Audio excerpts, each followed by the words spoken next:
जब पुलिस के द्वारा इन्वेस्टिगेशन कंप्लीट करने के उपरांत कोर्ट में एफआईआर या चार्जशीट प्रेषित की जाती है तो मजिस्ट्रेट उस पर क्या एक्शन लेता है। जब कोई अपराध होता है तो पुलिस उस मामले में इन्वेस्टिगेशन करती है। इन्वेस्टिगेशन किस लिए की जाती है? टू कलेक्ट एविडेंस, साक्ष्य जुटाने के लिए यहाँ पुलिस इन्वेस्टिगेशन करती है, क्योंकि साक्ष्य बहुत महत्वपूर्ण है। जो एविडेंस हैं बहुत ही ज़्यादा इम्पोर्टेंट होते हैं, क्योंकि उन्हीं के आधार पर जिस व्यक्ति ने यहाँ पर अपराध किया उसे सज़ा यहाँ होनी है। और यदि पर्याप्त साक्ष्य नहीं जुटा सके, ठीक है, यदि फेयर इन्वेस्टिगेशन नहीं हुई तो पर्याप्त साक्ष्य सामने नहीं आएंगे, ठीक है, या झूठे साक्ष्य सामने आएंगे, तो इस तरीके से जिस व्यक्ति ने अपराध किया है उसे बेनिफिट ऑफ डाउट मिलेगा, उसे सज़ा नहीं हो सकेगी। तो फेयर इन्वेस्टिगेशन होना ज़रूरी है, तभी यहाँ पर पर्याप्त साक्ष्य सामने आ सकेंगे। तो दोस्तों, अपराध होता है, पुलिस इन्वेस्टिगेशन शुरू करती है, लोगों से पूछताछ करती है, घटना स्थल पे जाती है, ठीक है, जो भी सामान मिलता है उसे फॉरेंसिक लैब भेजती है टेस्ट के लिए। तो ये सब करती है और उससे पता करने की कोशिश करती है कि किन व्यक्तियों ने अपराध किया, अपराध हुआ भी या नहीं हुआ, किस तरीके से अपराध किया गया। तो ये सब इन्वेस्टिगेशन में सामने आता है। तो जब इन्वेस्टिगेशन कंप्लीट हो जाती है तो पुलिस यदि ये राय रखती है कि ये जो दो व्यक्ति हैं ए और बी, इनके अगेंस्ट ये एफआईआर लिखाई गई थी बिल्कुल सही है, इन्हीं लोगों ने ये मर्डर का अपराध किया है, तो वो उनके अगेंस्ट कोर्ट में चार्जशीट प्रेषित करती है, चार्जशीट भेजती है कोर्ट में। और उसमें ये कोर्ट से रिक्वेस्ट करती है कि इन्हीं लोगों ने ये अपराध किया है और इनके अगेंस्ट यहाँ ट्रायल चला के, यहाँ पर जो भी कोर्ट की प्रक्रिया होती है वो चला के इन्हें सज़ा दी जाए, ठीक है। तो ये होती है चार्जशीट। यदि चार्जशीट लगी है कोर्ट में तो चार्जशीट लगी है यहाँ पर, तो कोर्ट में उसका ट्रायल चलेगा, ट्रायल के बाद उसे सज़ा होगी। और यदि इन्वेस्टिगेशन कंप्लीट होने के बाद, ठीक है, सब चीज़ों को देखने के बाद पुलिस को ये लगता है कि ऐसा तो कोई अपराध हुआ ही नहीं, या फिर इन लोगों ने तो ये अपराध किया ही नहीं, तो वो यहाँ कोर्ट में क्या लगाएगी?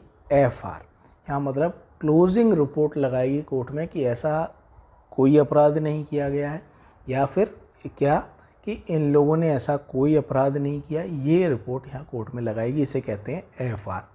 या तीसरी चीज़ और हो सकती है कि कई लोगों के नाम लिखाए गए, जैसे दहेज के मामले में कई लोगों के नाम लिखाए जाते हैं, या 304B दहेज हत्या के मामले में कई लोगों के झूठे नाम लिखा दिए जाते हैं।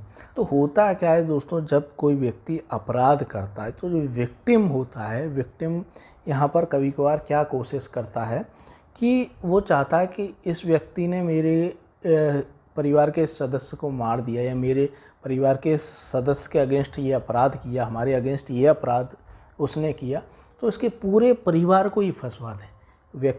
एक व्यक्ति है जिसने अपराध किया है, लेकिन वो क्या चाहता है यहाँ पर कि इसके पूरे परिवार को यहाँ पर फंसा दें।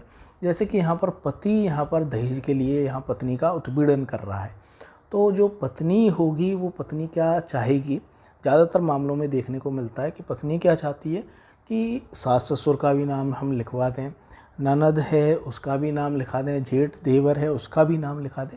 तो ये झूठे नाम लिखाए जाते हैं।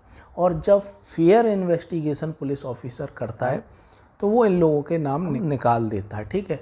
वो जो एफआईआर में नाम लिखे गए, एफआईआर में तो इन लोगों के नाम आ गए, लेकिन चार्जशीट जब कोर्ट में लगाई गई तो चार्जशीट में केवल एक नाम आया, पति का, ठीक है। और लोगों के अगेंस्ट यहाँ झूठा मामला दर्ज कराया गया था, तो उनके नाम यहाँ चार्जशीट में निकाल दिए गए। ये सिचुएशन होती है। तो दोस्तों, आप समझ ही गए कि जब पुलिस इन्वेस्टिगेशन कंप्लीट हो जाती है तो उसके रिजल्ट के अनुसार यहाँ पर पुलिस ऑफिसर कोर्ट में एफआईआर या चार्जशीट प्रेषित करता है। ये आप समझिए गए। तो दोस्तों, जब मजिस्ट्रेट के समझ कोई एफआईआर या चार्जशीट आती है, वो उस पर कंसीडर करता है, वो उसे क्या करना है, उस पर कॉग्निजेंस लेना है। तो यहाँ पर वो जब उस पर विचार करता है तो यहाँ पर 3 तरीके के एक्शन हैं। उन 3 तरीके के एक्शंस में से यहाँ पर कोई भी एक एक्शन ले सकता है।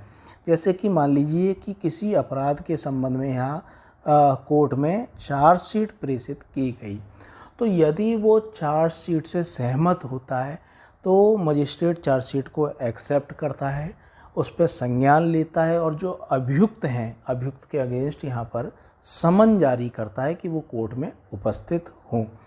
और यहाँ पर दूसरी स्थिति है, यदि वो चार्जशीट से, यदि मजिस्ट्रेट चार्जशीट से सहमत नहीं है तो वो क्या करेगा, पूरी तरीके से कार्रवाई को रोक देगा। ठीक है, वो यहाँ पर प्रोसीडिंग को ड्रॉप कर देगा। और तीसरी स्थिति है कि यदि कोर्ट में एफआर यहाँ लगाई जाती है, यानी कि मामला बंद करने के लिए यहाँ पर एफआर यहाँ पुलिस ने लगाई है और उस एफआर पर जब विचार करता है मजिस्ट्रेट और उसे लगता है कि यहाँ पर मामला तो बन रहा है, तो वो क्या कर सकता है, 156(3) सीआरपीसी के अंतर्गत यहाँ फर्दर इन्वेस्टिगेशन के लिए पुलिस को आदेशित कर सकता है अंडर सेक्शन 156(3) ऑफ सीआरपीसी।